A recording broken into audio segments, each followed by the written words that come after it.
Halo, assalamualaikum warahmatullahi wabarakatuh. Jumpa lagi dengan saya Beno Trader di sini.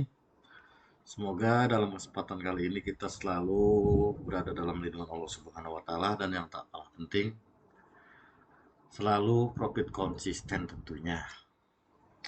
Dan semoga kita selalu diberikan kesuksesan, sehat panjang umur, dan sehat walafiat. Amin amin ya rabbal alamin.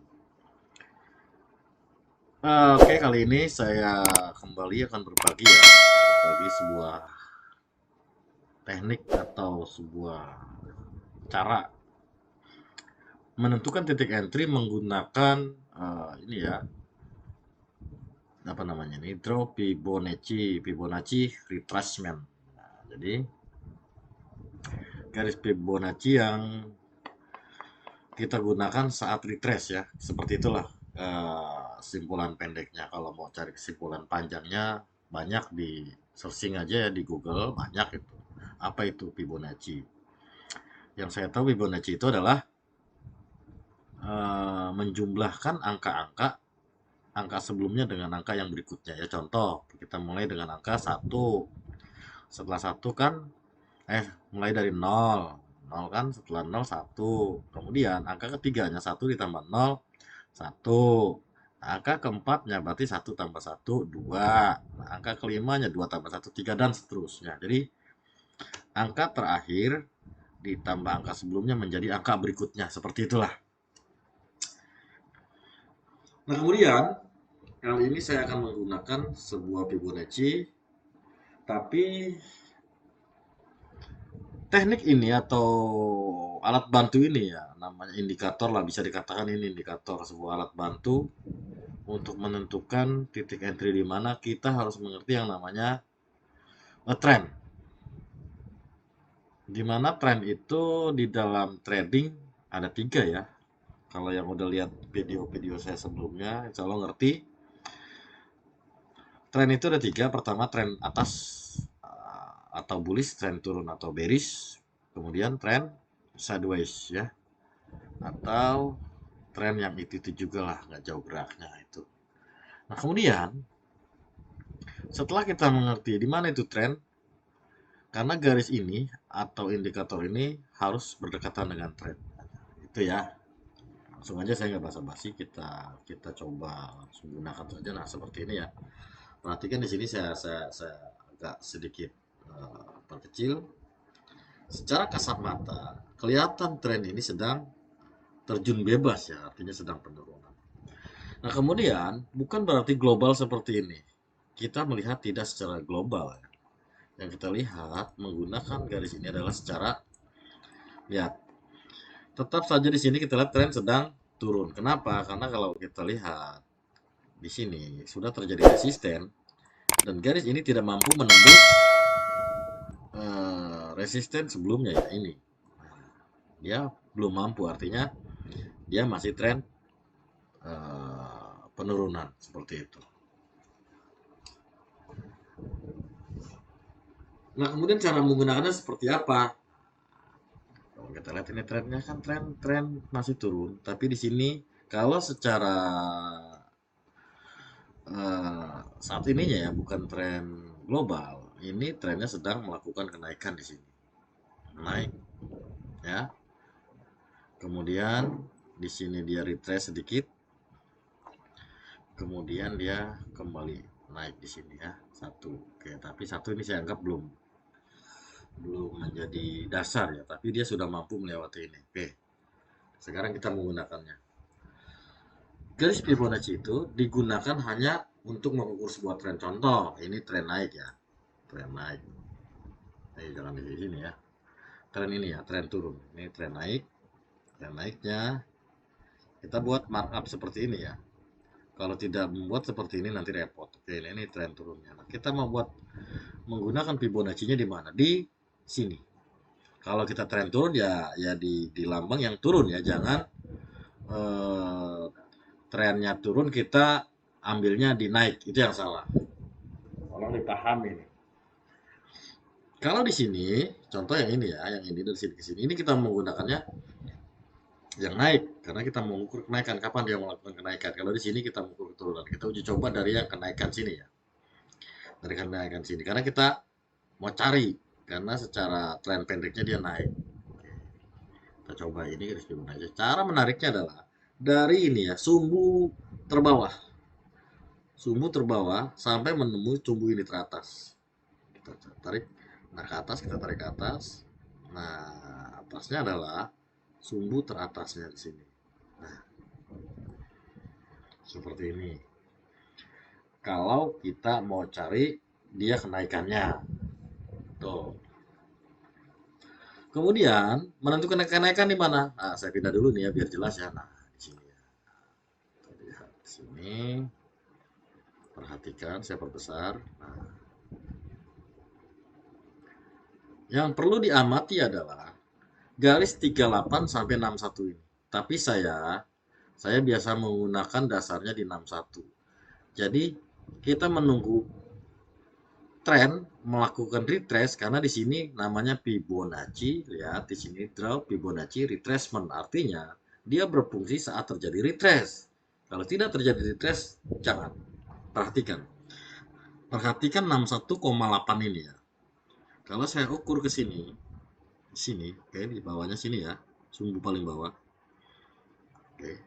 Dan ini saya luruskan di angka terakhir dia tadi sini. Oke.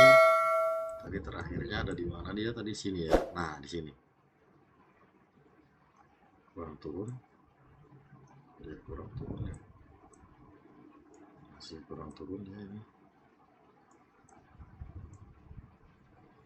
Mana penurunannya dia di sini. Up. Turunkan lagi.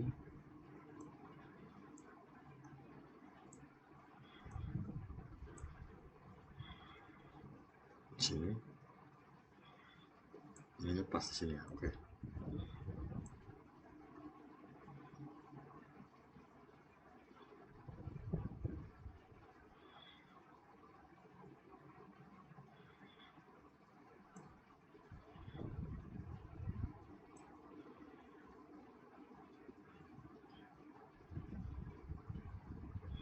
Ini kita hapus saja dulu ya, kita gunakan yang baru, kita tarik lagi dari sini ke sini ya, sumbu bawah, tarik terus sampai menemui titik atasnya dia di sini, titik atasnya kalau nggak salah ya.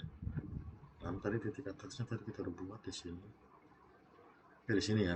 Oke, nah ini kita geser, boleh kita geser samping sini, kita luruskan, kita mau lihat angka di sini. Nah, oke, lihat tren naik dan di sini dia melakukan retrace ya. Saat dia melakukan retrace dan menyentuh titik 61,8 di sini waktunya kita melakukan buy, karena di sini tren yang kita ukur adalah buy. Seperti itu penggunaannya. Pertama tadi meletakkan garisnya. Nah, di sini ya, dari sumbu paling bawah kita tarik sampai paling atas ini dan ini. Lihat. Ini garis 100 ini sampai dengan garis 0 ini di sumbu ini. Tadi kita membuat garis tren ya, tren naik dari sini. Nah, kemudian saat dia melakukan retrace, trennya ini naik dan dia melakukan retrace di angka 61, disitulah kita melakukan buy. Itu ya. Jadi penggunaannya seperti itu. Ini untuk yang tren naik. Nah, sekarang kita contohkan yang tren turun ya.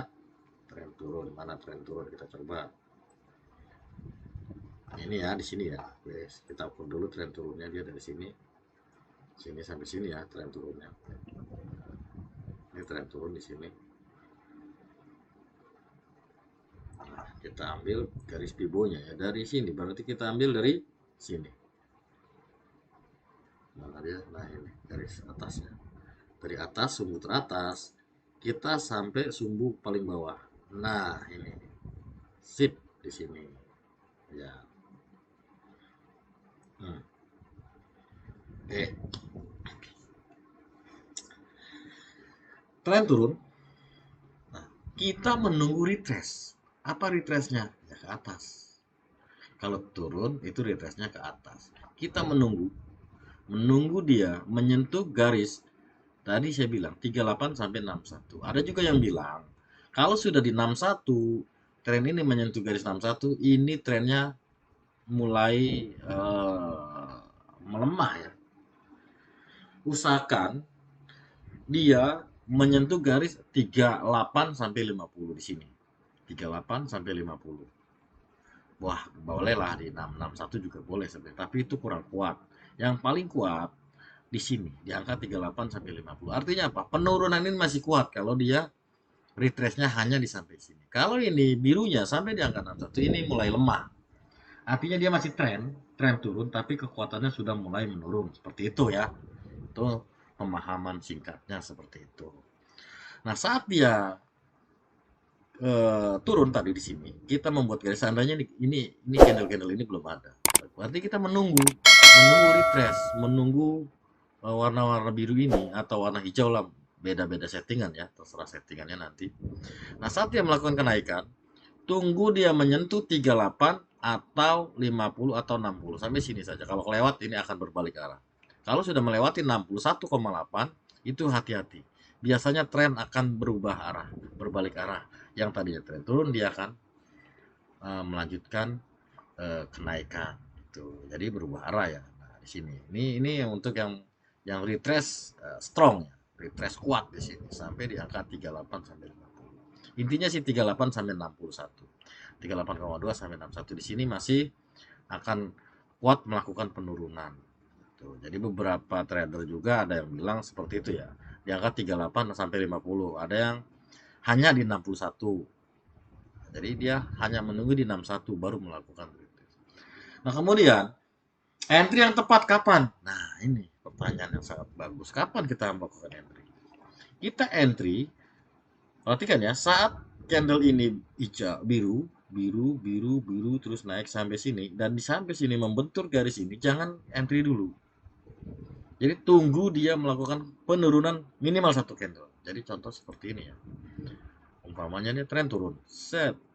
Nah, dia retrace dulu, kemudian dia membuat satu candle dulu sedikit. Nah, saat dia melakukan satu penurunan seperti ini, di titik inilah kita melakukan entry. Itu. Jadi kita di titik sini, bukan di sini. Kita entry-nya bukan di bagian yang atasnya ini ya.